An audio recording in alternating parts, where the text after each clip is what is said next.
Bismillahirrahmanirrahim.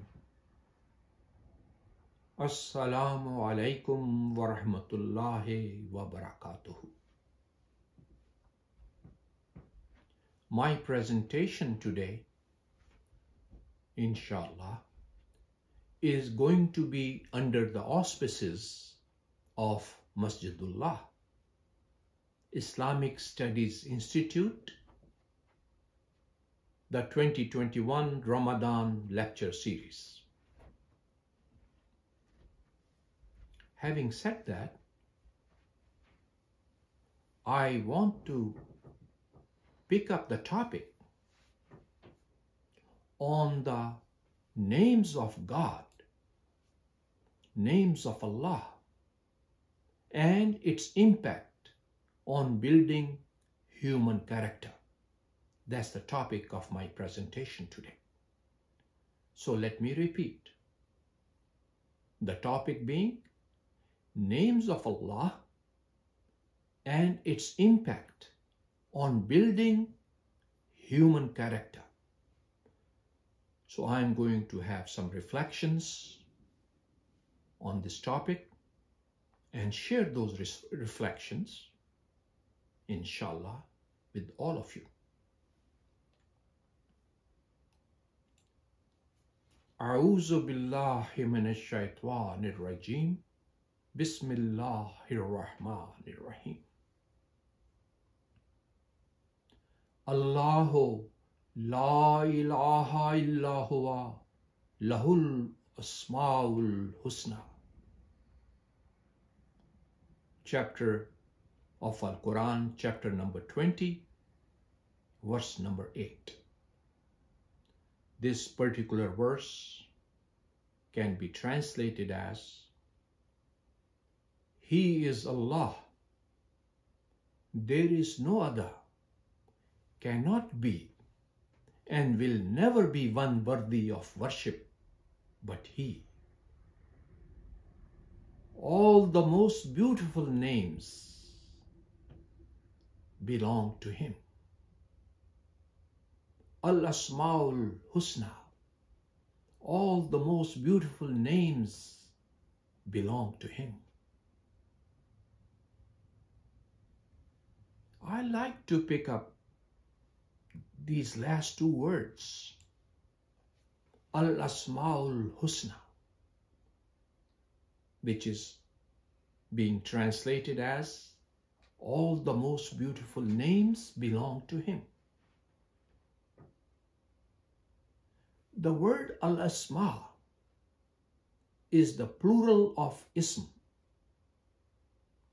If we look into the dictionary meanings of the word Ism, we find that the dictionary meaning of Ism means name. But this is one of the meanings. As all of us know, that the Quranic Arabic is a vast language with vast meanings of every word, beautiful shades of meanings. One of the meaning of word Ism, according to the classical Arabic dictionaries, is name.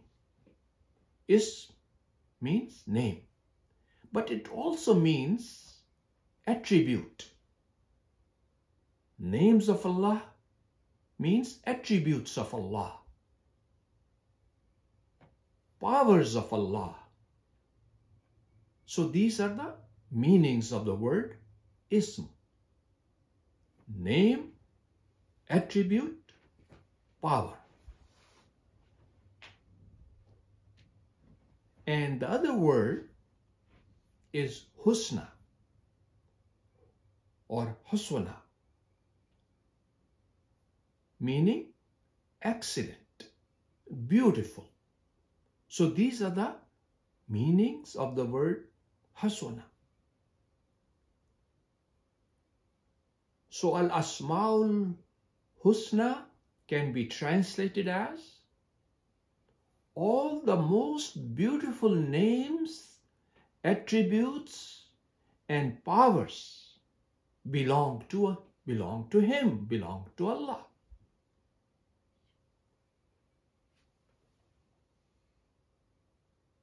So let me go back for a second and see if I can translate this verse, chapter 20, verse 8. One more time. Bismillahir Rahmanir Rahim. Allahu la ilaha illa huwa lahul asmaul husna. He is Allah. There is no other, cannot be, and will never be one worthy of worship but He. All the most beautiful names, attributes, and powers belong to Him. Lahul asmaul husna. All the most beautiful names, attributes, and power belongs to Him.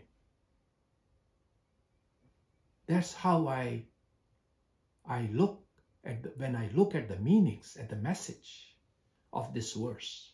This is how I understand.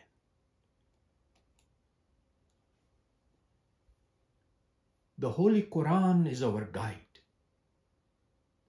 Al-Quran is our guide, and Al-Quran is our religious constitution. Al-Quran make it as our religious duty to fully understand the names of God, Asmaul Husna.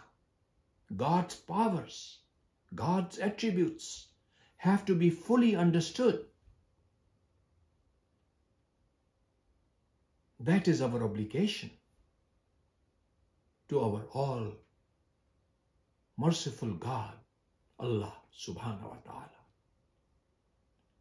And once we understand these names of Allah subhanahu wa ta'ala, as mentioned in Al-Quran, 99 names plus have been mentioned in Al-Quran. So once we understand these names, we have to understand what these names really mean, what they stand for. And most importantly, once we understand the meanings of these names of Allah subhanahu wa ta'ala, these attributes of Allah subhanahu wa ta'ala, once we understand these attributes, we have to make full use of them in our daily lives. Of course, at our limited human level. So we have to apply those names. First, we have to understand what it means. Then we have to apply the meanings of those names in our daily lives at our limited human level. That's our religious obligation. That's our responsibility. And that is what is going to help us build a unique character, human character, a unique personality, which is being guided, a personality and a character which is being guided by Allah subhanahu wa ta'ala with the help of His powers, His names, which have been mentioned in Al-Quran.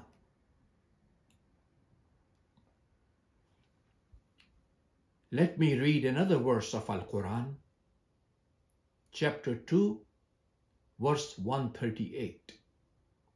Surah Al-Baqarah, chapter 2, verse 138.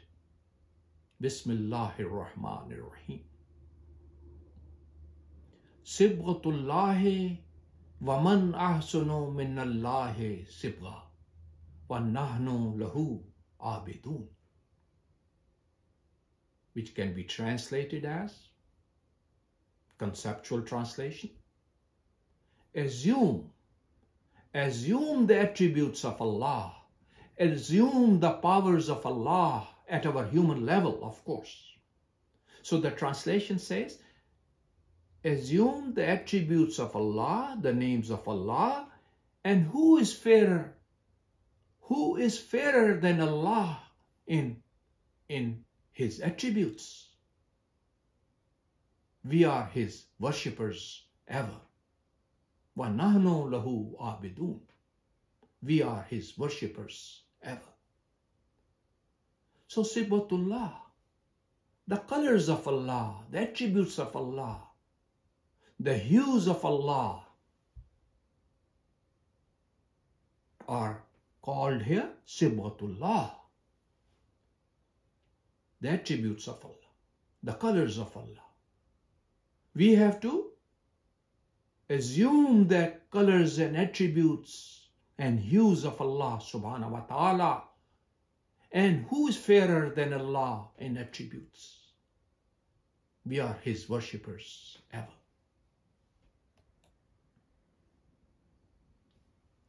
Islam speaks of God Allah, whose names, powers, hues and attributes, when studied carefully and possessed by us at our own human level, make us good human beings, thus good Muslims. A good Muslim, in other words, a good Muslim is a good human being. The Holy Quran collected these divine names, these divine powers, these divine attributes in its pages of Al-Quran and called it Asma'ul Husna, the most beautiful names, powers, and attributes of Allah.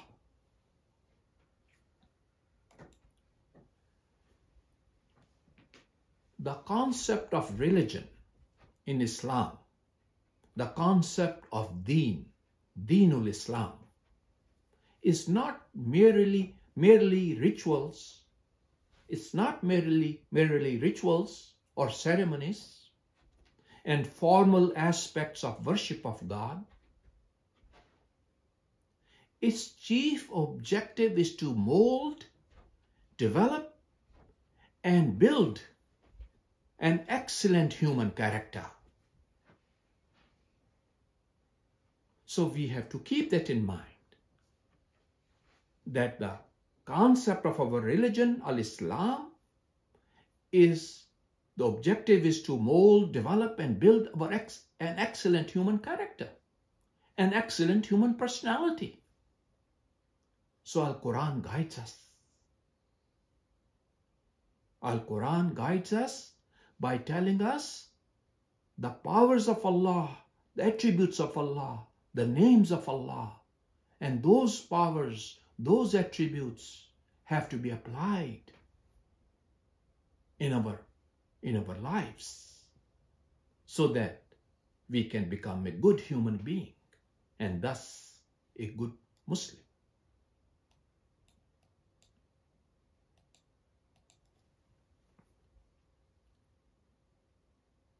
Let me put it a little differently. Allah has blessed us with Al-Quran. In fact, Allah has blessed us with two divine books. The first one is the Holy Quran, Al-Quran. Al-Quran al-Kareem, Al-Quran al-Majid. That's one of the divine books. The other book is the open book of Allah subhanahu wa ta'ala. The open book of His creation. Allah's creation have to be studied. As Al-Quran have to be studied, Allah's creation have to be studied. Allah's creation, unlimited creation, universe, multiple universe, is the open book of Allah subhanahu wa ta'ala, which must be studied. Like Al-Quran have to be studied and understood, Allah's creation have to be studied and understood. It is a special blessing for humanity to observe, study, and put into practice His revealed laws as explained in these two books. Let me repeat, let me say it again. It is a very special blessing for us human beings, for humanity, to not only observe and study, but to put into practice in our lives Allah's revealed laws as explained in these two books. In fact, Al-Quran gives reference of another book. All the references of Al-Quran are coming from the second book, His creation. So all the examples, all the reasoning behind the laws of Allah subhanahu wa ta'ala as explained in Al-Quran are the references of the sun, the moon, the stars, the earth, the water, the air. Allah wants us to study and observe His laws in His creation. So once we have taken this challenge seriously and study, and then we have to see, and then we have to study. That's the challenge. We have to study not only the Holy Quran to the fullest possible manner, but we have to study the open book of Allah's creation.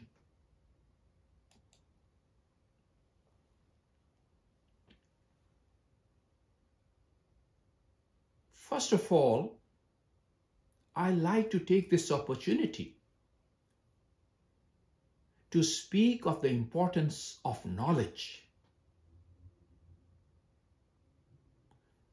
So, importance of knowledge as explained in Al-Quran.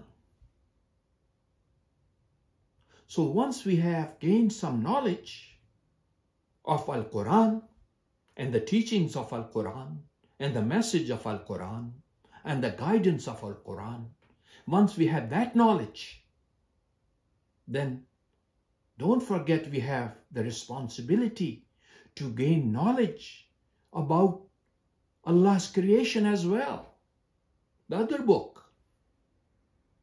So we have to study the nature. We have to study the universe. We have to study Allah's laws as they are being applied in His creation. So once we gain knowledge from these two books, Al-Quran and Allah's creation, then this attainment of knowledge will help us to all other things, and all other things will become achievable. So knowledge is going to help us achieve so much more.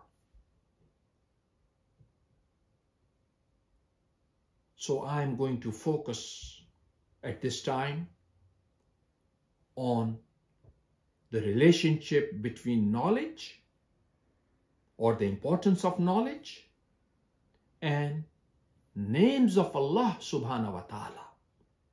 Especially those names of Allah subhanahu wa ta'ala, those attributes and powers of Allah subhanahu wa ta'ala which are related to knowledge. In other words, if we focus on knowledge and then we focus on the names of Allah subhanahu wa ta'ala which are related to knowledge, then we will have a bigger picture, a clearer picture, a better picture in our minds on the relationship between Allah's attributes, Allah's names, and the way we have to live our lives and gain knowledge. And based on knowledge, we have to build our character and we have to build our personalities. As we know, as mentioned in Al-Quran itself, we are Allah's Khalifa on earth. We are His vicegerent on earth. As such, we need knowledge. We need wisdom. We have to have greatness of mind, with purity from defects and errors. So knowledge with purity from defects and errors. We have to have wisdom. We have to have greatness of mind, so as to develop our ability to make things necessary for our nourishment, for our sustenance, and evolution. Evolution both physically and spiritually. So knowledge will come handy. The Holy Quran emphasized the importance of knowledge by making references to 7 names of Allah subhanahu wa ta'ala. 7 attributes of Allah subhanahu wa ta'ala. I'm going to share those 7 names, 7 attributes of Allah subhanahu wa ta'ala as mentioned in Al-Quran itself. I'm going to make references to those 7 names of Allah subhanahu wa ta'ala. And the Holy Writ enumerates, explains different ways of acquiring knowledge with the help of these 7 names of Allah subhanahu wa ta'ala. So let me share some of those names, 7 names.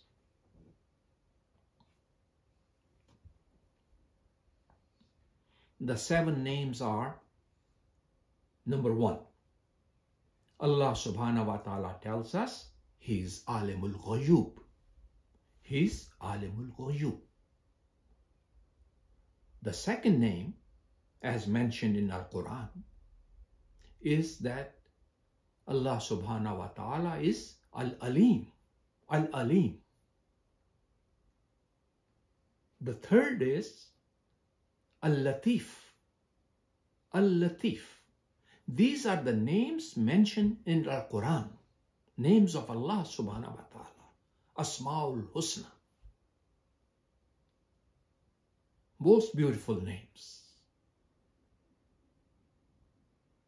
Another name mentioned in Al-Quran, which can be related to gaining knowledge, is the name Al-Hakim.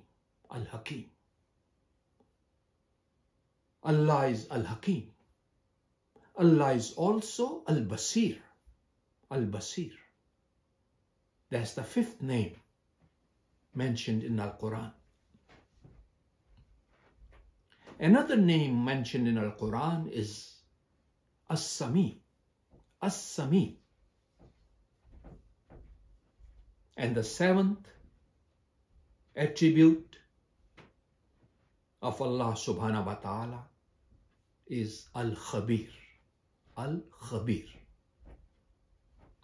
What I'm going to do now is I'm going to pick up each of these 7 names of Allah subhanahu wa ta'ala, 7 attributes, Asma'ul Husna, the most beautiful attributes. I'm going to pick up these names one at a time, and I'm going to explain you the meanings of these words and see if we can relate these powers, these names, to gaining knowledge, or if we realize the importance. In other words, do we realize the importance of these names and its applications in gaining knowledge? So let me pick up the very first word, Alimul Ghayub. Alimul Ghayub, which can be translated as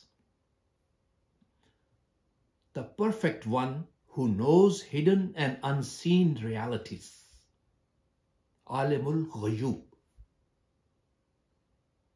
the perfect one. Allah is the perfect one who knows hidden and unseen realities. That is the attribute of Allah. That's the name of Allah. Allah is Alimul Ghayub.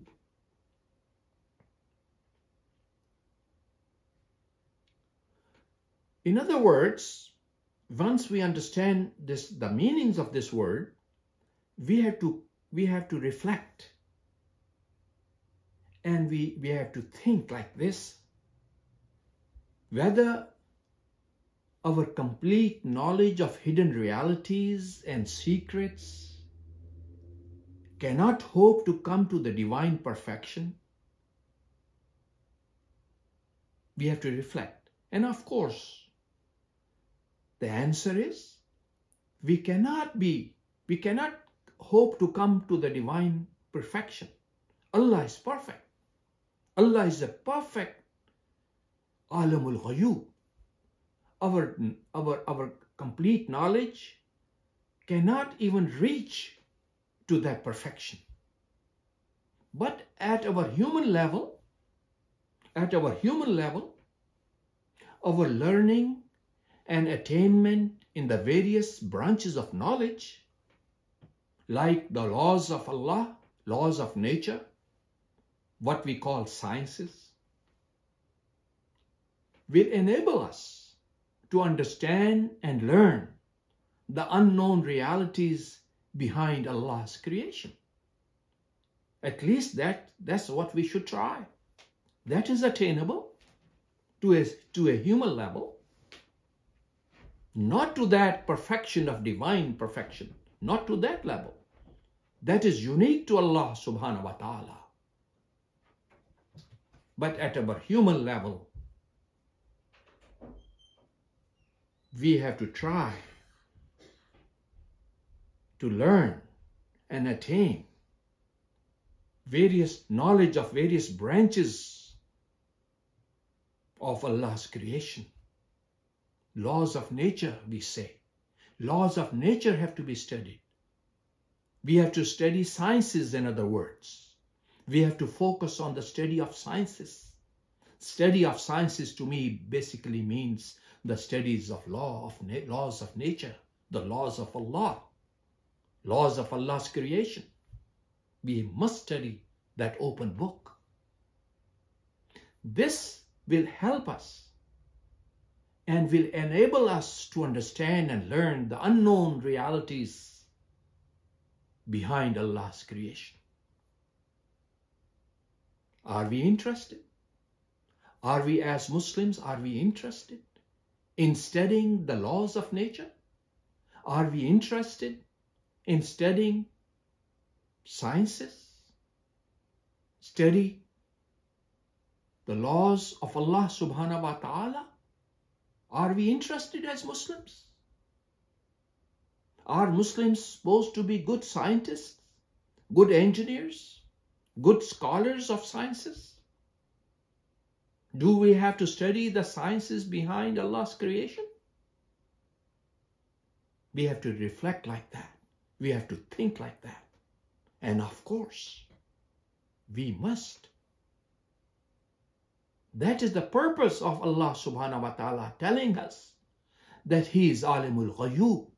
If He is Alimul Ghayub and we are the true worshippers of Alimul Ghayub, if we are true worshippers of the one who is perfect, the perfect one who knows hidden and unseen realities, if we are the true worshippers, then we have to study and learn more on those hidden and unseen realities of Allah's creation. That's called the study of sciences, the study of laws of nature. So this is how I look at this particular attribute of Allah subhanahu wa ta'ala, this particular name of Allah subhanahu wa ta'ala. When Allah subhanahu wa ta'ala is telling us that He is Alimul Ghayub, then we have to reflect on it. We have to understand what it means.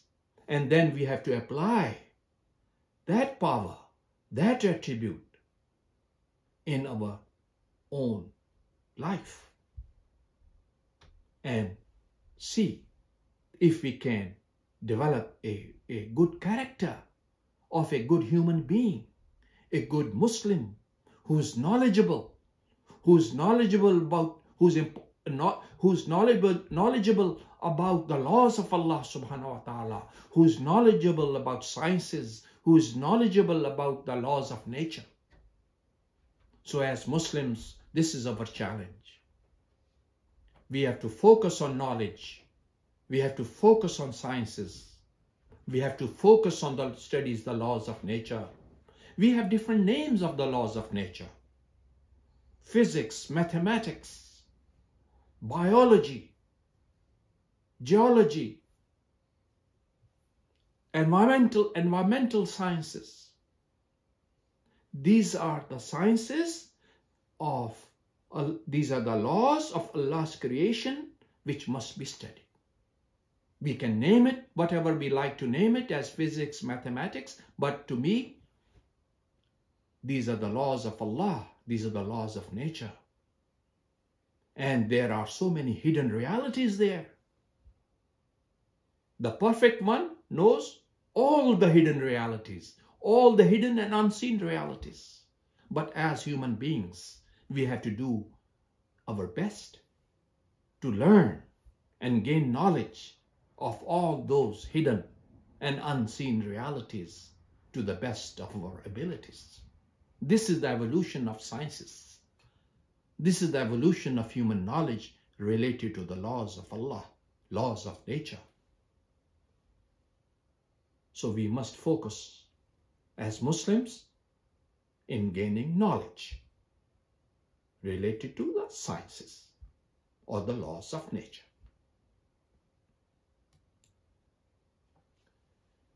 Let me put it another way.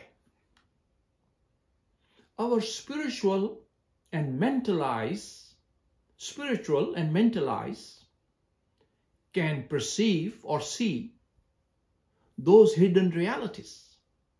There are so many hidden realities. Allah subhanahu wa ta'ala himself is a hidden reality. He's real, but hidden. So our spiritual and mental eyes can perceive, can see, can imagine the powers of Allah. Allah is a reality, but is a hidden reality in this life. But He will not be hidden.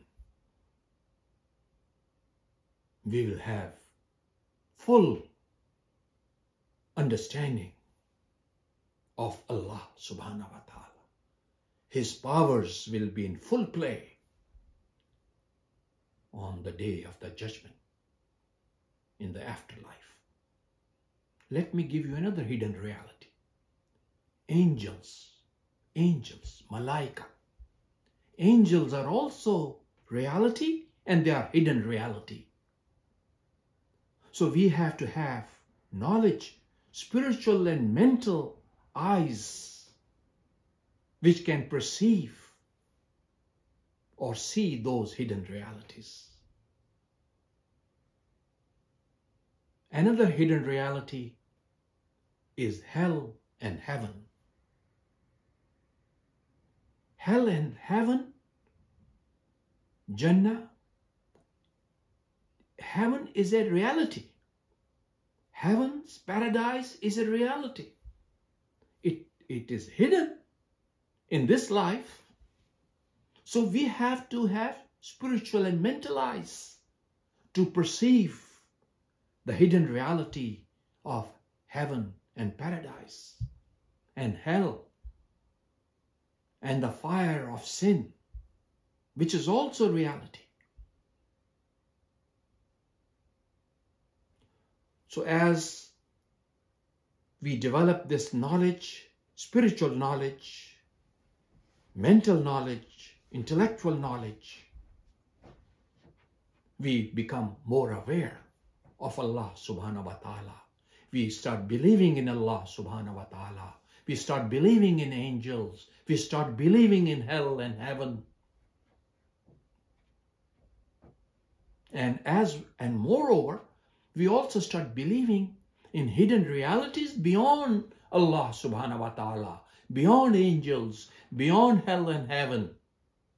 The hidden realities behind the laws of governing Allah's creation as well. The laws governing Allah's creation, a lot of those laws are also hidden. We have to discover them. We have to find them. We have to understand them, which may not be seen. These hidden laws of Allah may not be seen with the naked eyes, or cannot be seen with the naked eyes. But we have to develop enough knowledge, enough sciences to study the hidden laws behind gravity, the hidden laws governing the solar energy, the wind energy, the energy hidden in the oceans.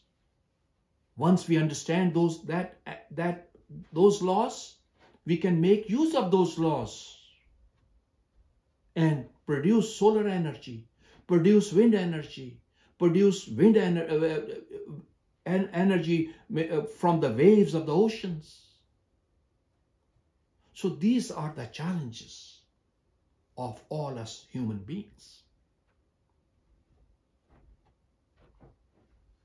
In other words, many hidden realities can come to our knowledge through our mental, mathematical, and scientific calculations. This is the application. This is how I perceive the name of Allah subhanahu wa ta'ala. When I read His Alimul Ghuyub, these are some of the reflections. This is how I perceive it. This is how I want that power of Allah subhanahu wa ta'ala to be studied first and then to be applied in our daily lives.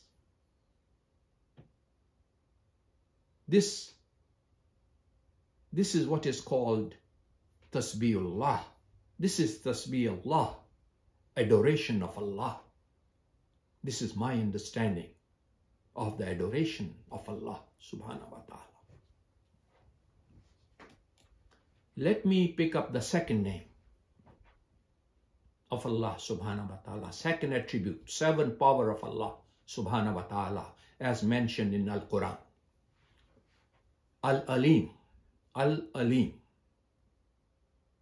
which can be translated as, when we say Allah is Al-Alim, Allah's name is Al-Alim,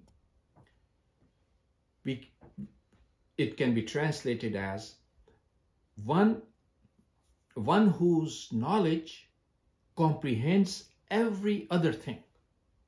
Al-Alim is one whose knowledge comprehends every other thing. The one who knows, and knowledge is a permanent feature of his being. That's the meaning of Al-Alim. The one who knows, and knowledge is a permanent feature of his being.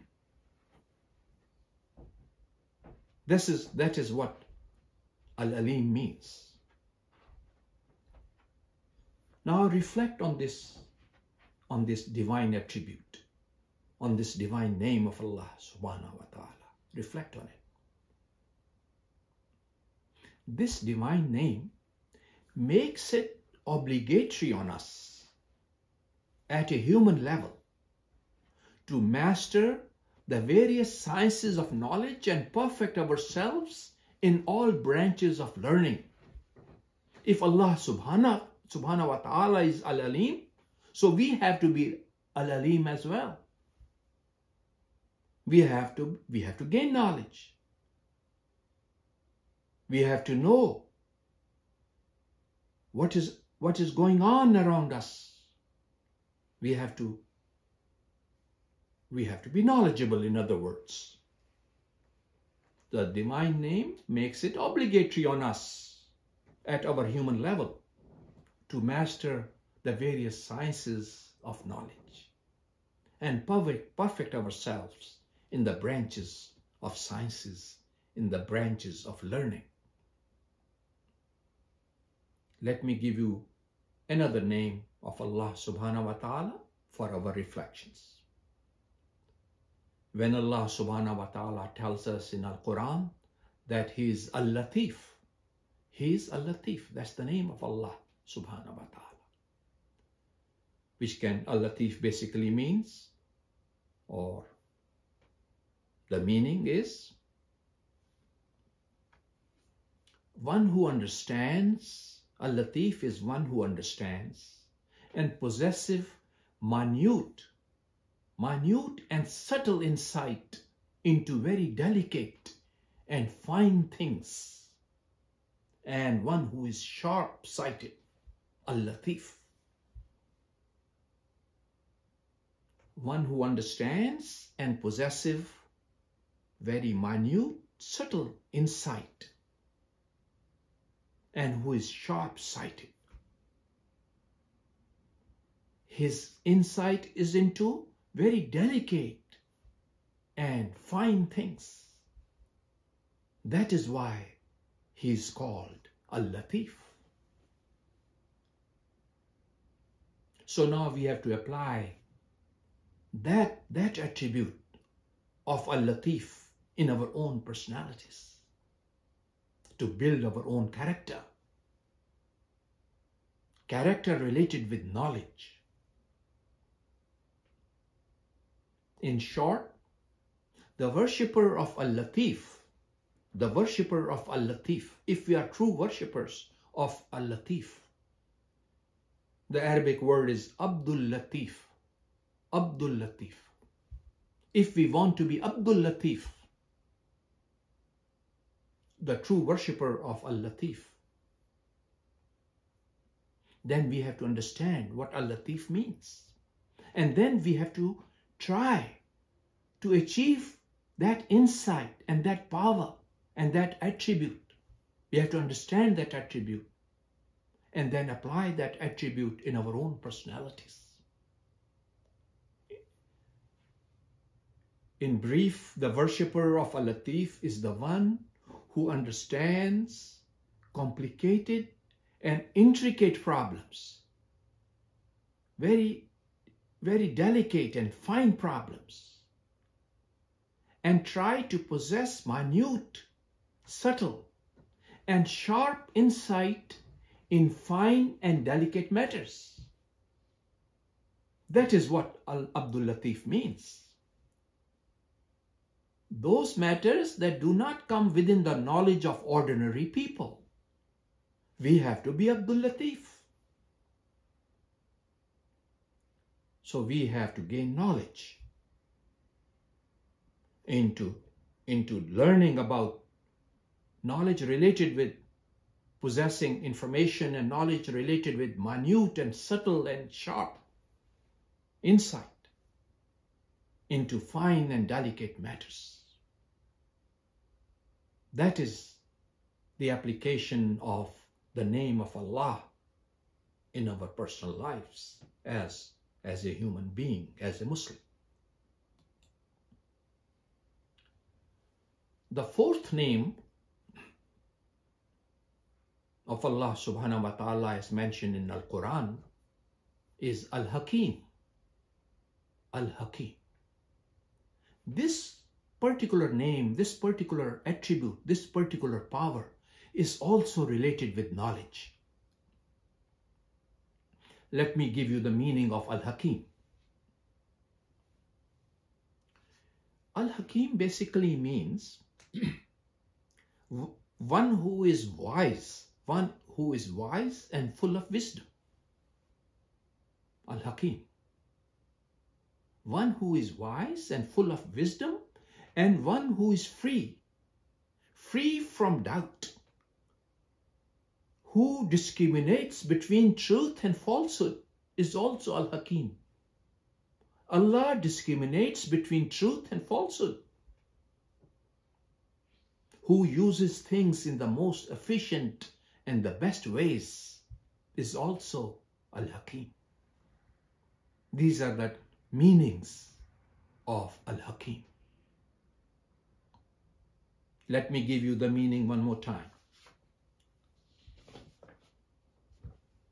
Al-Hakim is the one who is wise and full of wisdom, free from doubt, who discriminates between truth and falsehood, who uses things in the most efficient and the best ways. So we want to be the true worshippers of Al-Hakim.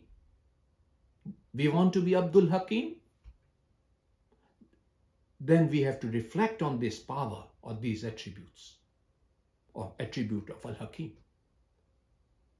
In other words, it is our responsibility to gain wisdom so as to free ourselves from any doubts in the matters of truth and falsehood. We also have to make sure that we know the property of things and use them wisely in achieving the most efficient and the best outcomes and results. Then we'll become Abdul Hakim. Then that's when we can say that we are the true worshippers of Al-Hakim. So let's keep reflecting on these beautiful, excellent names of Allah subhanahu wa ta'ala, these excellent attributes and powers of Allah subhanahu wa ta'ala, so that we can live a life of a good Muslim. The next name of Allah subhanahu wa ta'ala is Al-Basir. Allah is Al-Basir, meaning Allah is the one who sees and understands things with an open and observant eye. Al-Basir. Allah is the one who sees and understands things with an open and observant eye, whose observation and knowledge of his surrounding enable him to come to the correct conclusion. That's the meaning of Al-Basir. I'm giving you the meanings as mentioned in the classical dictionaries. Al-Basir also means who has the sense of seeing clearly. Allah is Al-Basir. Allah is the one who has the sense of seeing clearly, who has the foresight and is enlightened. That's another meaning. Allah has the foresight and is enlightened. Also it means Allah is endowed with mental perception of knowledge. Allah has the perception, full perception of knowledge. He is Al-Basir. So, don't you think it is our responsibility to be the true worshippers of Al-Basir? So we have to do best at our human level possible. We have to do the best so that we have to see things clearly with an open and observant eye, so as to come to the correct conclusions. Correct conclusions about what is going on around us. We have to that basarat. We have to be Abdul Basir. We should be farsighted. If we want to be true worshippers of Al-Basir, then we have to be farsighted and enlightened and endowed with mental perception and knowledge. That is Al-Basir. That's the application of Al-Basir, I should say. That's the application of Al-Basir, the power, the name of Al-Basir in our personal lives as good Muslims. The sixth beautiful name of Allah subhanahu wa ta'ala related with knowledge is Allah is As-Sami. Allah is As-Sami. As-Sami means Allah is the one who hears and listens. He hears and listens with sharp and clear hearing. As-Sami. He is perfect in hearing. He heard, to give respectful attention to what is being said. That is As-Sami. So Allah gives respectful attention to what is being said.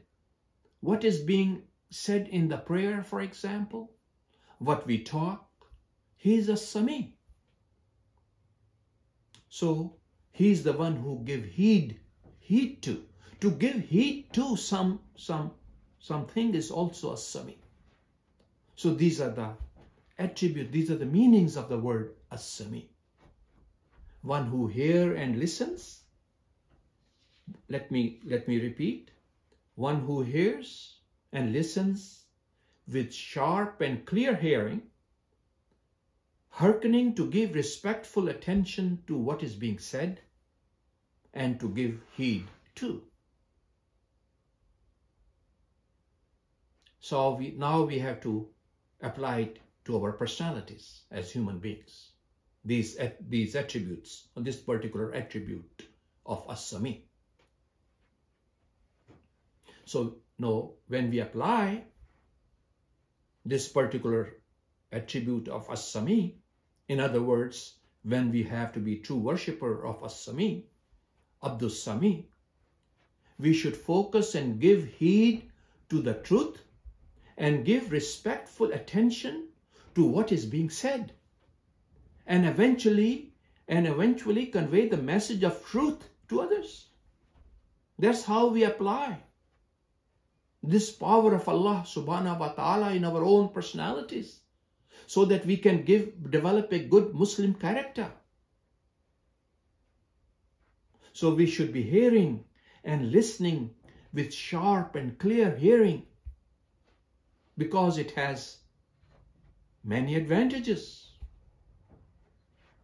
Let me give you some examples of the application of As-Sami among humanity, among the human beings, at human level. When we study the sciences and we want to gain knowledge related to the attribute of As-Sami, once we learn, once we gain knowledge, then we can develop telecommunication technology. So technology of communication is a result of the application of the power of As-Sami in our human lives. Radio, television, the internet, other methods of listening and hearing are some of our achievements as human beings, because we are the true worshippers, or we are the worshippers, or we understand the power of Allah subhanahu wa ta'ala, the power of As-Sami.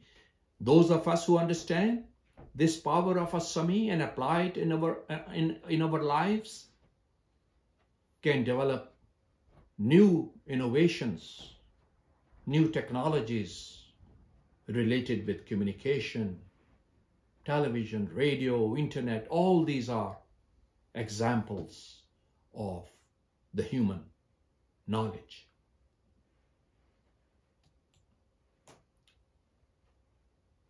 And the last one, the last attribute of Allah subhanahu wa ta'ala, which is related to knowledge, these are the 7 attributes, as I mentioned earlier, which are related to knowledge. So the 7th one I picked from Al-Quran is the attribute of Al-Khabir. So Al-Khabir is one of the attributes of Allah subhanahu wa ta'ala, one of the names of Allah subhanahu wa ta'ala. Allah is Al-Khabir. Al-Khabir means, when we say Allah is Al-Khabir, it means one. Let me give you the meanings.